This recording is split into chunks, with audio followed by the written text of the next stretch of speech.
Há algum tempo eu traduzi um livro de Joel Bick sobre certeza de salvação, e algo mais do que todas as coisas impressionou o meu coração. É que ele fala sobre John Owen, um dos pós-reformados, bem conhecido no meio reformado. E Joel Bick conta que ele sofria de depressão. Não desprezem o John Owen.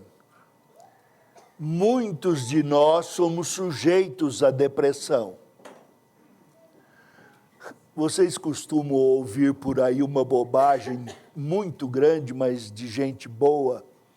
É quando eles dizem: o meu psicológico não está bem, ou o meu psicológico está mal. Eu gosto, às vezes, de completar dizendo: e o seu sociológico, como vai? E o seu antropológico, como vai? Porque é a mesma medida, a mesma falta de compreensão. Eu tenho dores frequentes por causa de problema na coluna, e muitas pessoas vêm me receitar alguns desses remédios que vêm, remédios virtuais, e elas dizem: você já procurou saber se a sua dor não é psicológica? Eu nem respondo dessa vez, porque não é que eu vá me defender, é qual a dor que não é psicológica. Psique é a alma. A Bíblia chama a alma de psique, espírito. É a mesma coisa. E aquilo que eu sinto quando você pisa na minha unha encravada, eu sinto lá dentro da alma. E todos os movimentos da alma finalizam no corpo. Aonde é que vocês me veem chorar? Nos olhos. Aonde vocês me veem reclamar da dor? Nos lábios. O que é que eu faço quando dói? Eu pulo, eu gemo. Aliás, gemer é um antídoto maravilhoso para a dor. Eu acho que libera doses de analgésico. Procurem fazer. Ai, ai, é maravilhoso. Primeiro que todo mundo sabe que está doendo, você já deu o aviso. Ninguém vem rir perto de você. Estão vendo? Vocês estão sentindo emoções. É o psicológico, né, em ação. Corresponde esta reclamaçãozinha a dizer: eu sou cardíaco. Minha pergunta: e quem não é? O único ser vivo não cardíaco é o boi sem coração daquela música caipira, Menino da Porteira, que morreu por causa de um boi sem coração. Provavelmente não era boi, era motocicleta. Mas vem aí, então, contada a história do John Owen, que tinha depressão, não sei se iniciada no físico ou na alma, mas os dois ficavam atingidos. E ele mesmo, professando a fé, uma fé descrita como poderosa, ele tinha medo de perder a salvação.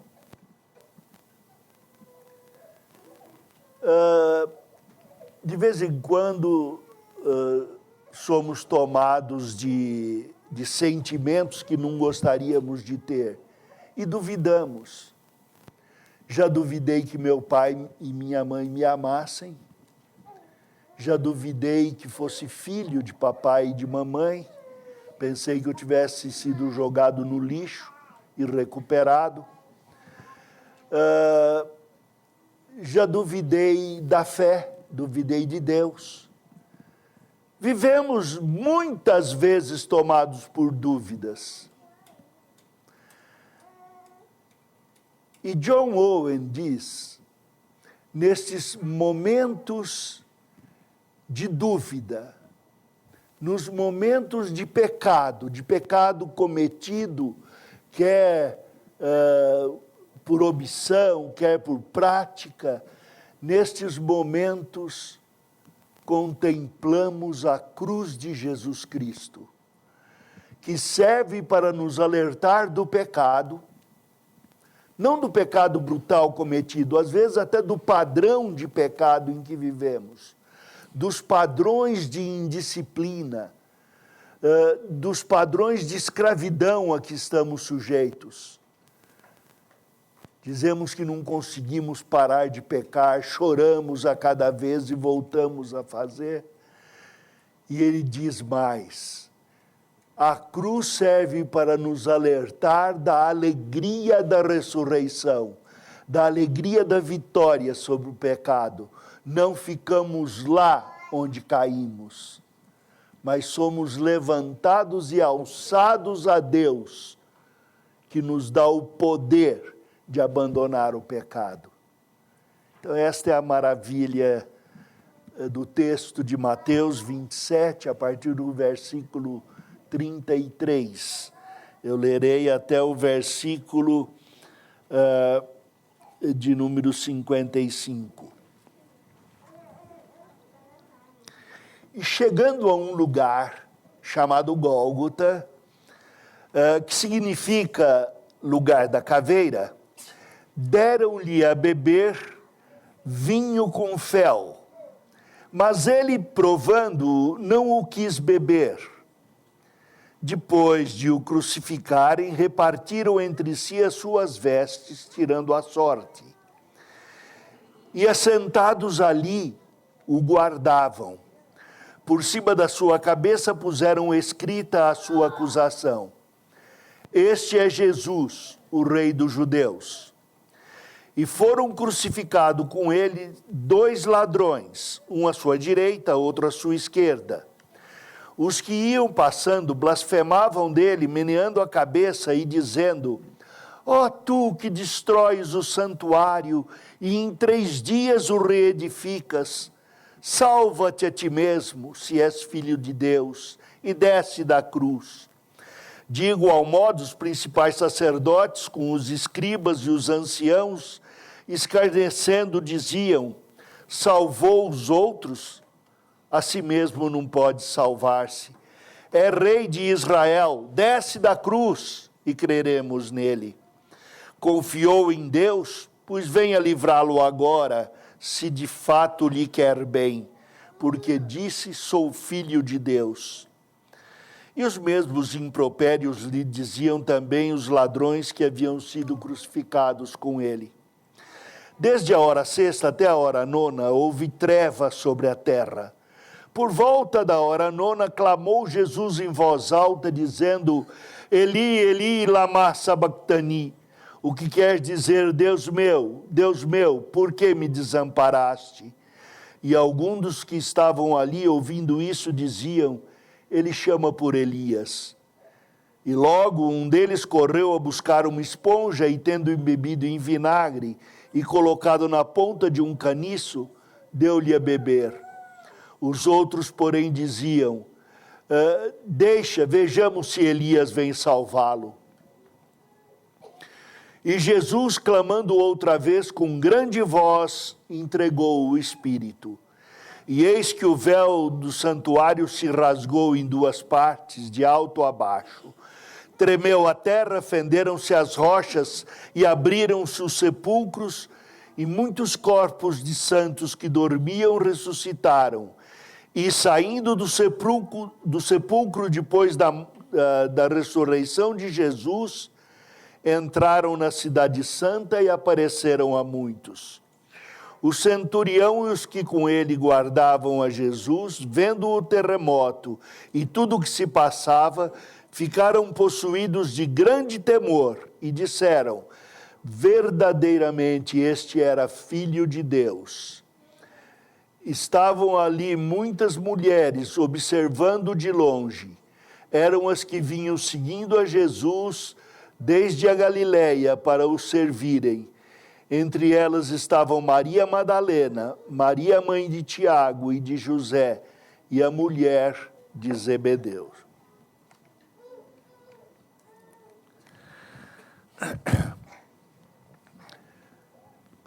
Para que guardem aí, não está escrito, eu quero comunicar que a contemplação da cruz e do túmulo vazio deveria despertar em nossa consciência as pressuposições do Evangelho, ou as presunções do Evangelho.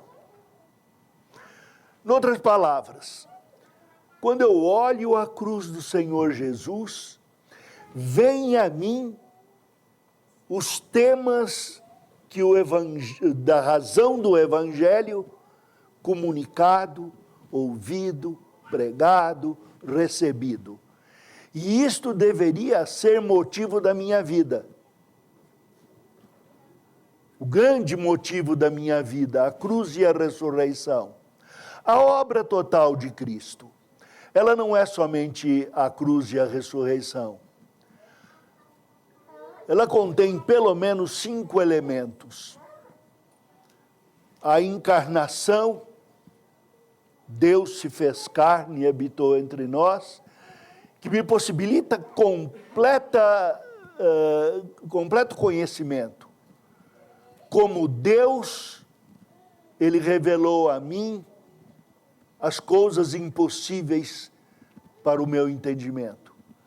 E como homem, Ele ocupou o meu lugar para sofrer todo o mistério da cruz e erguer-se para reassumir a sua divindade, me elevando com Ele como Filho de Deus. Mas até a encarnação tem que ser vista à luz da cruz e da ressurreição. Outro elemento, além da encarnação, é a vida de obediência. Onde nós falhamos em cumprir a lei, o Senhor Jesus, Filho do homem, veio e cumpriu. E isto significa para mim que antes eu não podia deixar de pecar, não podia cumprir a lei. Mas está à minha disposição hoje o poder do Espírito Santo para cumprir a lei. Eu não posso alegar que não consigo deixar de pecar, porque hoje eu posso, tudo posso, naquele que me fortalece. O Espírito que em mim habita me concede este poder. Aí então vem o elemento da cruz e da ressurreição, e o último, o elemento da ascensão, porque subindo aos céus, o Senhor reassumiu o direito de cumprir todas as promessas para a minha vida, incluindo a promessa do nosso reencontro, que me anima. Aí então é que chega ao Gólgota, com essa compreensão eu chego ao Gólgota. Existem dois prováveis túmulos do Senhor Jesus. Se me perguntarem se eu creio neles, eu creio em mais de 10. Podia ser qualquer túmulo ali ao redor, porque a Bíblia não especifica onde está. Os católicos romanos escolheram um outro lado para eleger o seu túmulo, porque havia o desejo da igreja de manter uma localização como controle. Os protestantes guardam uma atenção para um outro túmulo. Mas estando ali, eu ouvi do guardião do túmulo, que era da igreja anglicana, Beth estava traduzindo para ele, para os grupos que falavam português, e ele disse, não importa qual seja o túmulo, mas importa que qualquer que seja, está vazio. Esta é a grande mensagem. A cruz está vazia. A cruz não pôde retê-lo. A cruz não foi suficiente para matar o meu Senhor, porque ele viveu. E o túmulo não pôde reter a morte, porque ele reviveu. Essa grande mensagem que me anima no meu pecado, na minha dúvida. Primeiro vem a presunção de verdade e mentira. Como saber o que é verdade? Como saber o que é mentira? Primeiro, aquele aspecto acadêmico. Eu não vou dizer aquele aspecto da mente, porque eu já disse que eu não posso separar minha mente do meu corpo, minha alma do meu corpo, meus sentimentos do meu corpo. Mas primeiro vem esta dúvida acadêmica, nós racionalizamos. Como considerar a morte de Cristo e a ressurreição? Como posso acreditar na ressurreição? Eu sou um cientista. Eu não posso acreditar em ressurreição. Eu acho que temos muita gente aqui da área de saúde, né? Médicos, desistam. Cura não é possível, você tem que aceitar a morte, 30 anos já é muito bem, foi bom para Cristo, bom para todo mundo, que morra aos 30. Se médico não acredita na perpetuidade da vida, para que cuidar da vida que temos aqui, que está sujeita à peste, ter de ficar tomando vacina para a gripe? Não. Nós acreditamos, sim, na vida. E tem gente aí que não acredita no poder da morte como determinação divina, que está aí tentando no laboratório reproduzir ressurreição. Ou como disse aquele cientista, sempre me passa o nome porque eu não gosto dele, o de nome francês lá, o Sagan, sou sagaz nisso. O Sagan, escrevendo na introdução de um livro sobre o tempo, ele diz que Deus não existe, mas a sua ausência existe. Repetiu Agostinho dizendo que no peito do homem há um vazio que só Deus pode preencher. Então, até quando negamos, acreditamos. Eu tenho repetido diversas vezes aqui, só lutam contra Cristo, contra Papai Noel, eu nunca vi luta do jeito que há. Porque lutamos contra o que tememos que exista. Então, podem crer na palavra de Deus. Se disser que é conto, tudo é conto.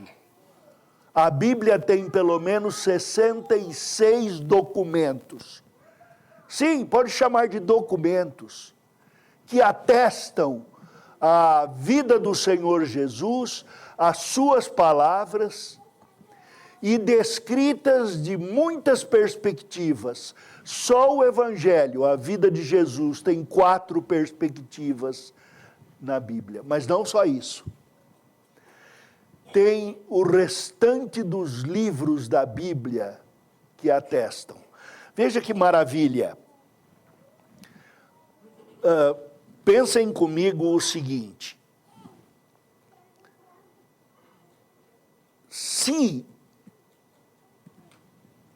os apóstolos, ao escrever o Evangelho, foram no Velho Testamento e procuraram moldar a história à luz do Velho Testamento a fim de fingir uma profecia, ainda poderá ser, se fosse humano.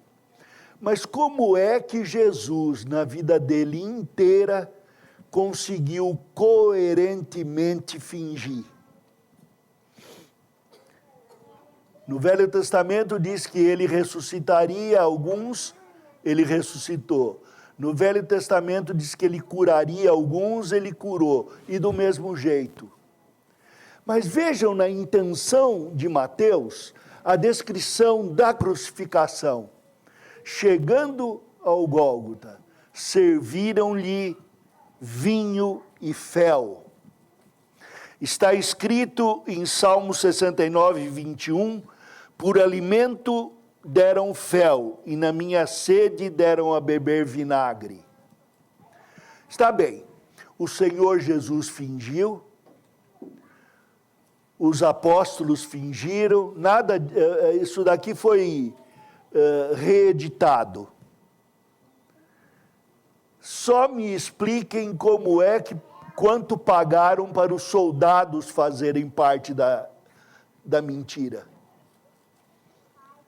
Alguém foi lá, pagou para um soldado pegar uma esponja com fel e dizer: dou fel para beber, para comer, e que não só se comer o fígado todo com a bilis lá. Mas o mundo inteiro participou disso. Eu vou explicar como. O Senhor Jesus, quando provou o vinho com fel, não o quis beber. Lembrem-se que o Senhor Jesus, no começo do seu ministério, disse: vocês não podem provar comigo o cálice que eu vou beber. Era só dele. Ninguém pode pagar o seu pecado. Eu vou pegar a Adriana, que sentou na frente e vai sofrer. Adriana, você tem me maltratado muito. Hoje você passou em cima de 4 pontes e de 2 buracos aí. A culpa não é do buraco, não é do prefeito, não é de quem fez, a culpa é sua. Como que você vai pagar esse pecado? E eu queria agora. A única forma de pagar o pecado é tirar a minha dor. A dor que eu senti lá e a que eu estou sentindo aqui. Eu não vou ficar só com você aí. Quem é que está me devendo dinheiro aqui? Os netos. 10 milhões cada um, pelos apuros que eu tenho passado e as horas em oração para vocês estudarem lá e passarem de ano. E eu vou querer receber agora. Está descrito. Ninguém pode pagar o próprio pecado, eu não pago o meu, você não paga o seu, e não adianta tentar. E cada vez que você tentar, vai ficar mais deprimido, porque seu pecado vai ocorrer. É aquele homem que vem andando aí na Avenida São João, eu não sei se tem ainda, mas tinha aquelas pessoas vendendo pinha e maçã, lembra? E ele vem dizendo: eu não posso roubar, não posso roubar, não posso roubar, eu não podia ter roubado, eu não podia ter roubado. Porque não pode deixar de roubar. E isto vai ocorrer quanto mais você quiser pagar. Quanto mais você sofrer seu próprio pecado, mais vai pecar. As muitas depressões a respeito da sua incapacidade de fazer o bem, vai levá-lo à prática do mal. O Senhor Jesus disse: vocês não podem provar o fel. Aí o crucificaram, e na crucificação diz: repartiram as suas vestes. A palavra de Deus diz no Salmo 22, 16 a 19: cães me cercam, uma súcia de malfeitores me rodeia, traspassaram-me as mãos e os pés, e eles estão olhando e encarando em mim, repartem entre si as minhas vestes, e sobre a minha túnica jogam sortes, lançam sortes. Mais uma vez, podem crer, é verdade. O Senhor Jesus sofreu estas coisas mediante profecia. Estava escrito que o Messias viria ao mundo e sofreria o pecado de todos nós e o desprezo de todos nós. Ele seria despido da sua roupa e revestido de honra e de zombaria. Eu explico. Primeiro tiraram as roupas do Senhor Jesus e o deixaram coberto só com o saque, que é a roupa interior. Colocaram sobre ele uma capa e zombaram, cuspiram nele e honraram o rei de fingimento. Depois tiraram a capa, puseram suas roupas anteriores e o fizeram carregar a cruz. E durante o trajeto ele foi cuspido, foi zombado, e ali chegando, repartiram as suas vestes e lançaram sorte sobre a sua túnica. Uma túnica sem costura, uma capa. Não quiseram parti-la e então lançaram sortes. Quem ficaria com ela? Tudo isso foi verdade, tudo isso foi predito. E finalmente colocaram sobre a cabeça: este é Jesus, o Rei dos Judeus. Era a acusação. Ele estava sendo condenado por se proclamar rei. E o Estado romano podia fazer isto, condenar quem se declarasse rei. Era uma insurreição. A palavra de Deus diz a respeito disso muitas coisas. Primeiro, em Gênesis 3,15, há uma promessa de que o filho do homem, o filho da mulher,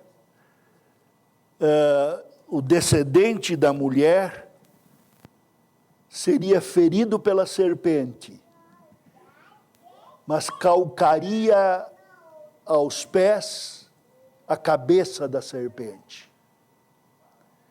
Isto quer dizer, o antigo dragão, Satanás. Quando Satanás colocou Jesus na cruz, ele cantou um hino de vitória, pensando que o havia matado. E mal ele sabia que ao colocar o Filho de Deus, o Eterno, na cruz, ele estava decretando a sua própria condenação e morte. Então nós temos ali na cruz o autor do pecado na nossa vida, Satanás, morto. Ele perde o poder de produzir o pecado em nós e de nos acusar. Ele, o acusador dos nossos irmãos, perde o poder de acusação. E sem acusação, nossa consciência está livre. Disse mais: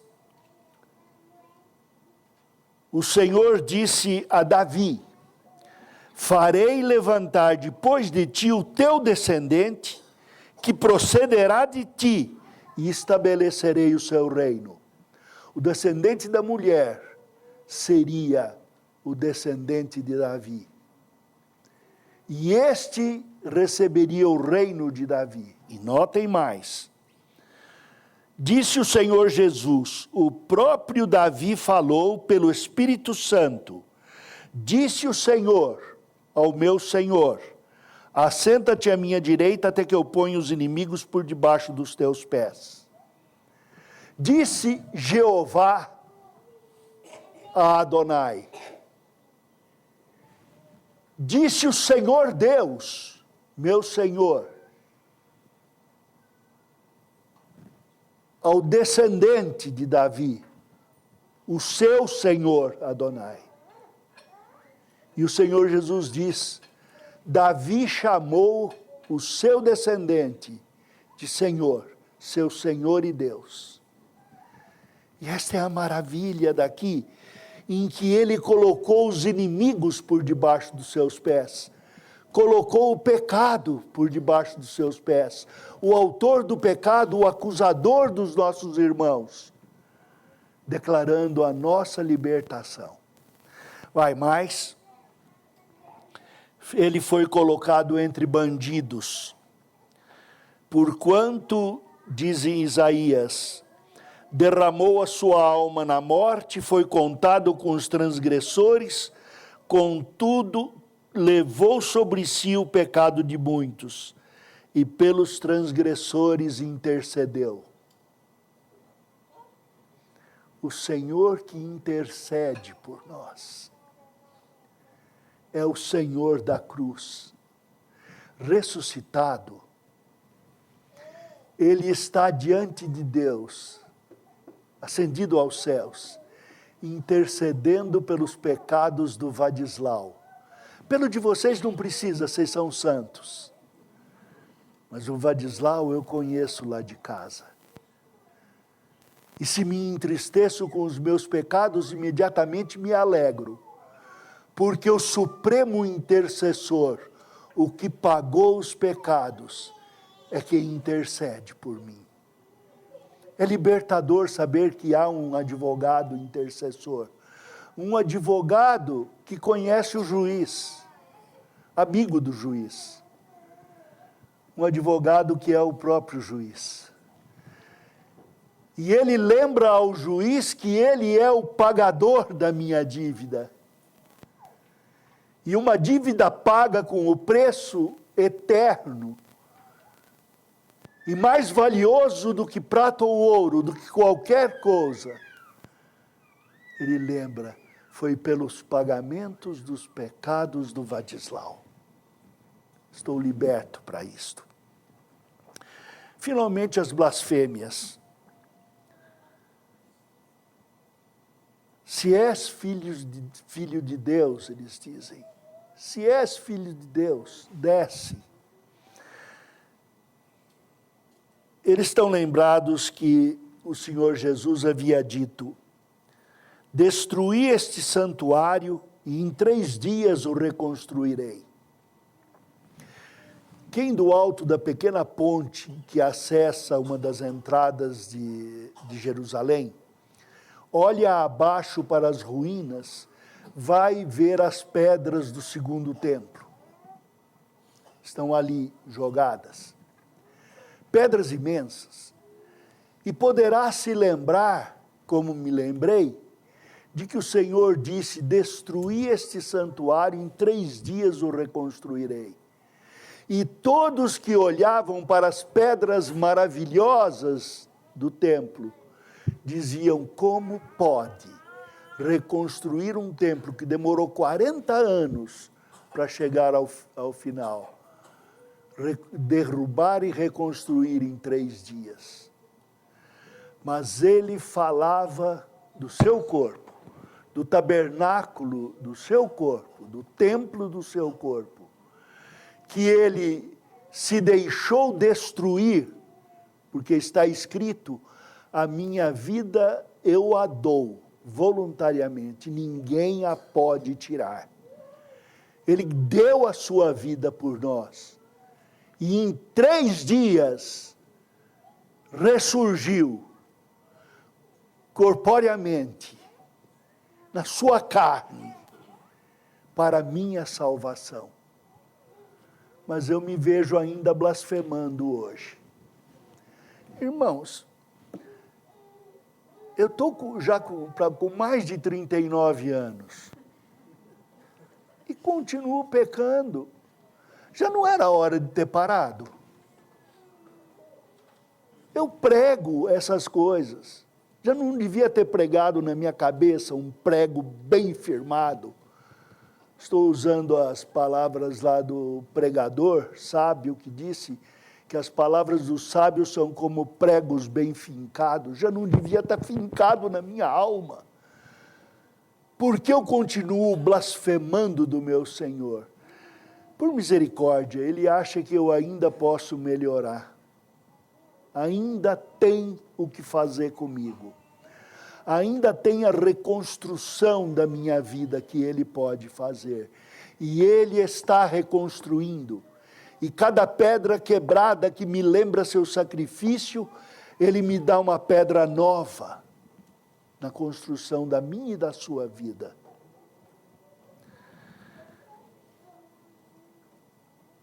Eles diziam, desce da cruz. E parece que nós queremos que Ele desça da cruz, hoje.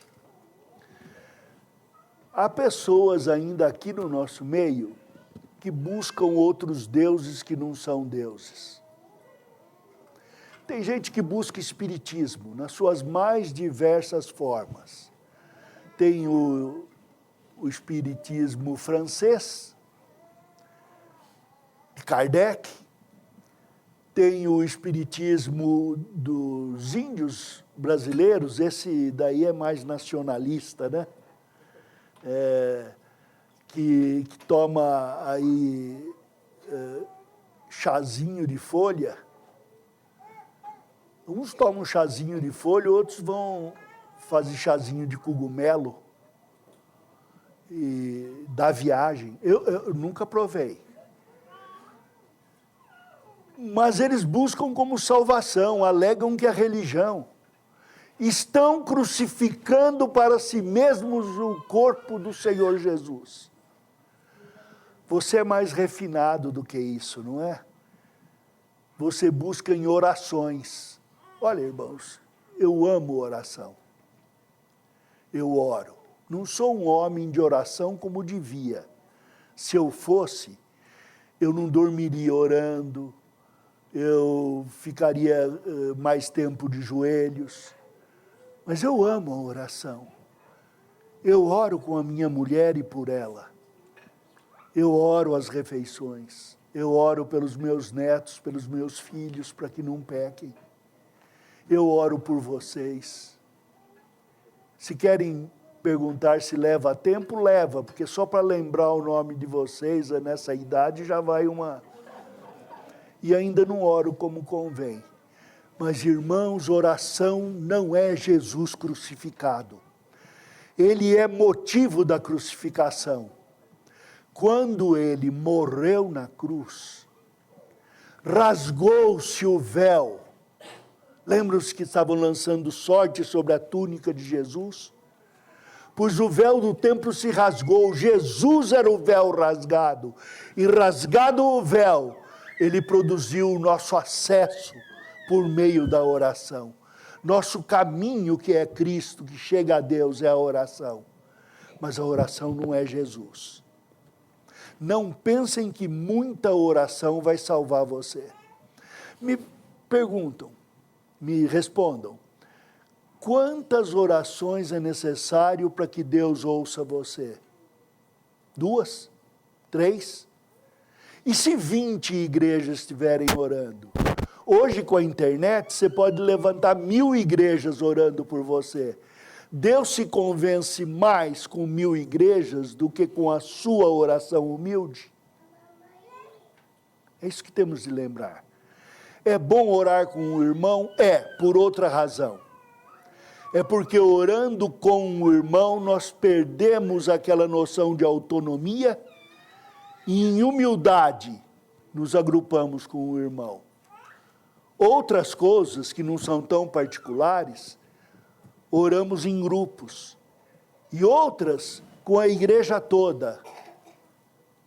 Mas é o Senhor Jesus e a salvação nele que produz a oração, não é a oração que salva.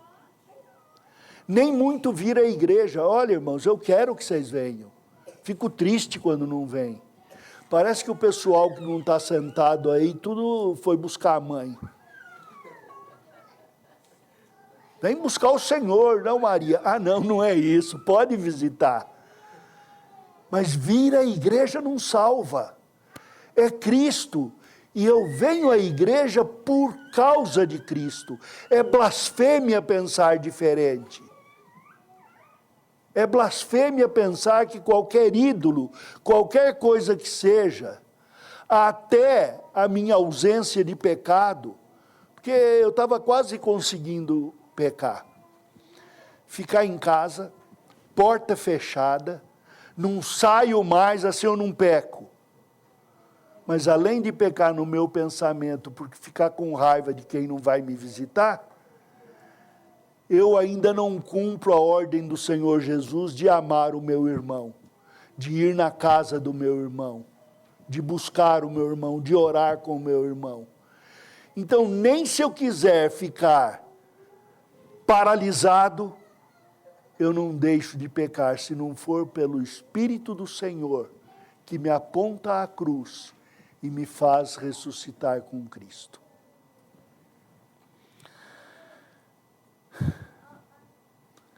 Deixe-me ler algo que eu vou... Na palavra de Deus, diz, por isso, despojai-vos de todo o pecado, de toda impureza, e revesti-vos de Cristo. Esta é a grande mensagem. Estamos prontos, pela cruz e pela ressurreição, para reproduzir o amor do Senhor Jesus, livres de pecado. Deus os abençoe.